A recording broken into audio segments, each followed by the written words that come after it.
The biggest piece of FM26 news has just dropped. We all knew upgrades to the graphics and a changed UI was on its way, but Sports Interactive just announced a totally revamped tactics system. The TLDR is that we now have in and out of possession tactics. You can have a totally different shape when your team are in possession compared to when your ball are out of possession and defending. So let's explain everything. When you build a tactic, you now pick two shapes. One for in possession and one for out of possession.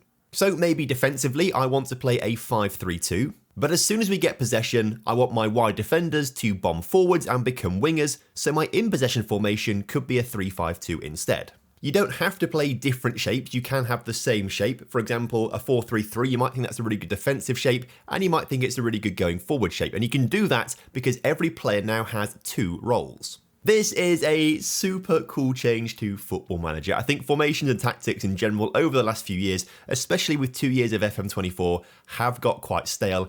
Everyone knows what kind of works now, and I feel like games become very repetitive because of it. It also makes a lot of sense to make the change now. I think the discourse around football tactics in particular has changed a lot, talking about in-possession formation and out-of-possession formations, and the different roles that players take up to fill those tactical instructions. It's also something that was incredibly difficult to replicate in FM24. In fact, it could be impossible in some situations, so I think this is a really welcome change. So if you're already sold on the new tactics, you can pre-order FM26 using my affiliate link for the cheapest price on the internet. You can pre-order FM26 through my affiliate link in the description with Fanatical. Use code TomFM at checkout to bring the price down to £38.94. Once you've paid, head to Order History and Keys to reveal your game key. Copy that and open up Steam. Click Games in the top of the screen, activate the products, and voila, FM26 is now in your Steam library. So in this screenshot, we can see that both player roles are being shown. On the left-hand side of the screen, we've got a tactics board showing our combined player roles. Most in this example have got the same role for both in possession and out of possession, but the differences are with Belabor, who's a deep line playmaker in possession and a defensive midfielder out of possession,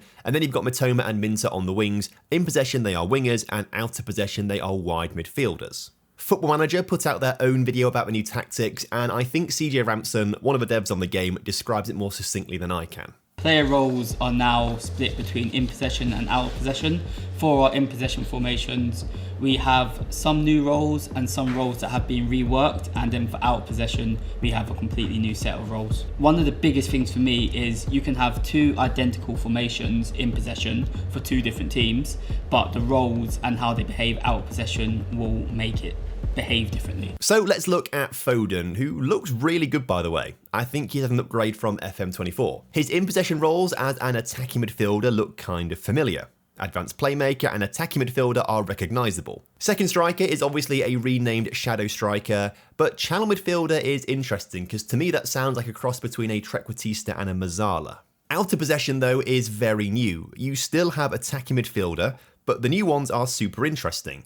Splitting outlet and central outlet attacking midfielder sound more like they won't help defensively, but they'll try and find space to be an outlet for a quick counter, whereas a tracking attacking midfielder sounds a lot more like a defensively minded attacking midfielder in a high pressing system. Without having the role descriptions right in front of me, I'm just guessing at these, but let me know what you think down in the comment section. It's just underneath that subscribe button. We do get a role description for a screening central midfielder, which looks to be a role that you'll use more of as an underdog in quite a rigid defensive system, as they won't be drawn from their position too much and they just look to block passing lanes. Next up, we've got Jeremy Doku, and I think he should have some better finishing, and to me his mentals look a little bit low, especially when compared to Foden, so based off this screenshot, I think he might be a little bit underrated. As for his in-possession roles though, as a left winger, nothing looks different there to me.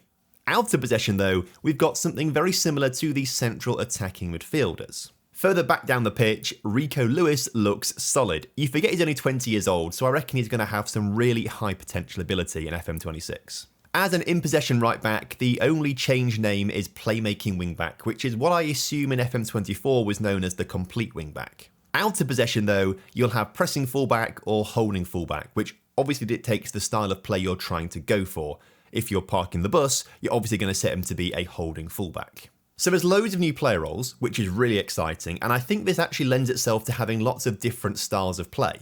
I think it also means you might be able to tweak things on the fly during a game a little bit more and react better to certain situations in the game. I think this gives us more flexibility. Obviously, without playing it and giving it a go, I don't know, but just guessing by looking at the names of the roles and how many roles there actually are, I think this is really cool. To help you understand exactly what is happening with your team, there is a brand new visualizer showing you exactly what your players are doing. And I think Jack Serra's, the other dev in the video, explains it way better than me. It will show you how your formation is looking in each phase of the game. So it will show you in your own third, in the middle third, and in the final third. And it will show you how, for example, the roles are combined in possession. It was going to show you how they're going to look in each section. And it shows you a very clear way of how your team is going to look based on what you've created in your tactics creator. I think this is going to be incredibly useful, especially for new players of the game. In games gone by, I think you'd have to really pay attention to what's happening in an actual match to understand what your players are doing. This to me looks way more intuitive, and you actually understand where your players are going to end up on the pitch better. I think it's also going to be really useful for new players to understand maybe where their tactics are going wrong because too many players are ending up in the same place. An example you could use from FM24 is maybe having a right inside forward and then your right midfielder is a Mazzala, and they kind of end up in the same place because they're trying to look to get into those same half spaces, and they'd end up running into each other sometimes, and that might lead to weaknesses in the team. The visualizer will now show that before you get into a game, and it will better display to a new player, for example, what's going wrong. Alternatively, we'll use the example Football Manager have given us. In the build-up, Matt O'Reilly is an inside wing-back, and when City have the ball deep, he's positioned like a traditional wing-back. Then, as they come forwards, he drifts to sit alongside Rodri to form the box midfield that is very trendy right now. And whilst we're here on this team instructions page, let's just give the whole thing a look over, shall we? Looks like we can still have multiple trained formations highlighted by the drop-down menu and the number 1 next to the 4-2-3-1 DM AM wide gegenpress. You've also still got tactical styles in there as well, so if you just want to load up a gegenpress or a control possession, for example, I'm sure that is still there in the game.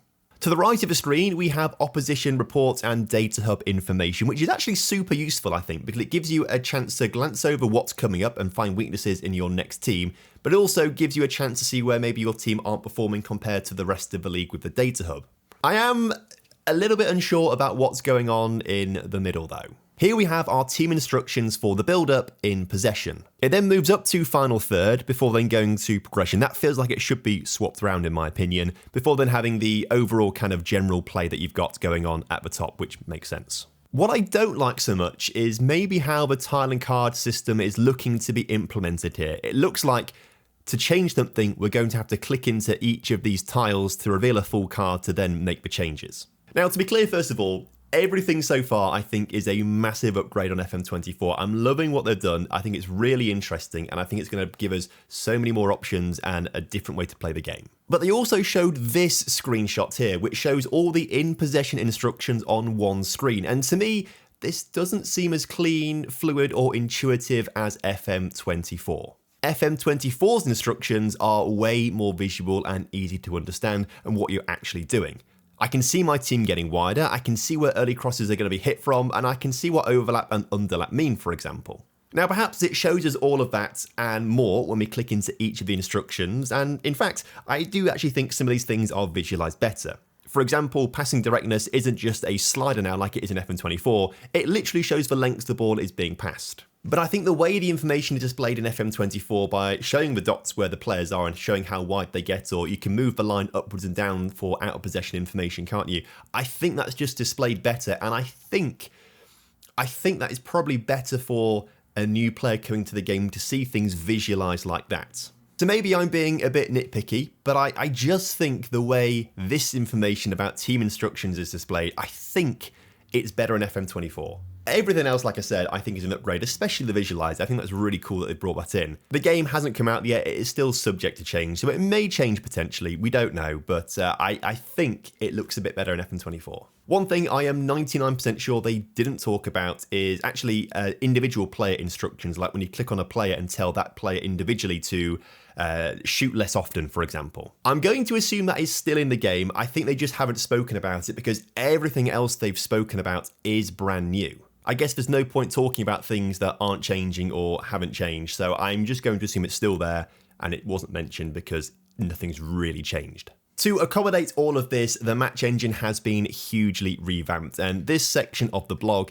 details that in some ways. For example, players now have a better judge on the danger of a potential pass based on their attributes, leading to more incisive line-breaking passes through the middle. They'll also show greater creativity by sliding passes around defenders or lifting the ball directly over an outstretched leg to avoid interceptions. Dribbling's taken a big step forwards. Players can now stand up their markers, bait them into a challenge, and burst past them at the right moments. Midfielders now time half-space runs more intelligently to support wide players, while forwards are sharper at spotting and executing cutback opportunities from dangerous crossing positions. Team structures and pressing shapes have been refined across the pitch, while interception logic has been reworked so defenders can stretch, lunge, and improve more effectively to win the ball.